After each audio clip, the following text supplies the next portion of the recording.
আসসালামু আলাইকুম। একটা পলি শিট সম্পূর্ণ রেডি হলো।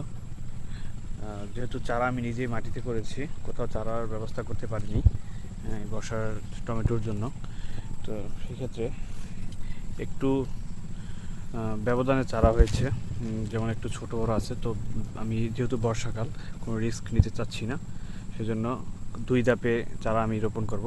সো প্রথম 1 ধাপ লাগানোর জন্য একটা ঘর কমপ্লিট করলাম। এখানে ঘরের দৈর্ঘ্য হচ্ছে 56 ফিট এবং প্রস্থ হচ্ছে টোটালি 10 ফিট।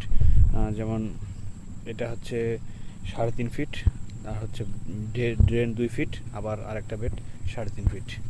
এই 7 ফিট আর হচ্ছে 2 ফিট 9 ফিট।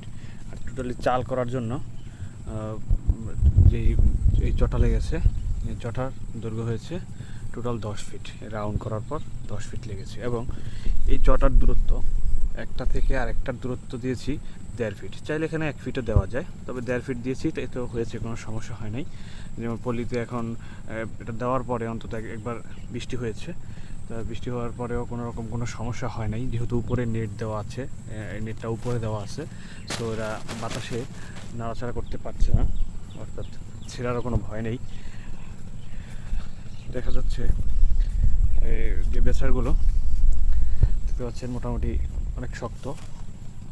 একটা বাঁশের খণ্ড দিয়ে, একটা মোটা বাঁশের খণ্ড দিয়ে টোটালি 8টা চটা করা হয়েছে। ঠিক আছে। তো আগেও ভিডিওতে দেখিয়েছিলাম যে আমার মাঝখানের যে হাইট, মাঝখানের যে বাঁশটা দেওয়া আছে, এটা হচ্ছে 6 ফিট উচ্চতা এবং পাশের যেগুলা সেগুলা 4.5 ফিট। আমি খরচ একটু কমানোর জন্য আমার কাছে যেহেতু জিআই তার ছিল, এই যে পাশে জিআই তার দিয়েছি, শুধু মাঝখানের ওয়েটটা নেওয়ার জন্য এখানে আমি চিকন বাঁশ ব্যবহার করেছি। ঠিক আছে।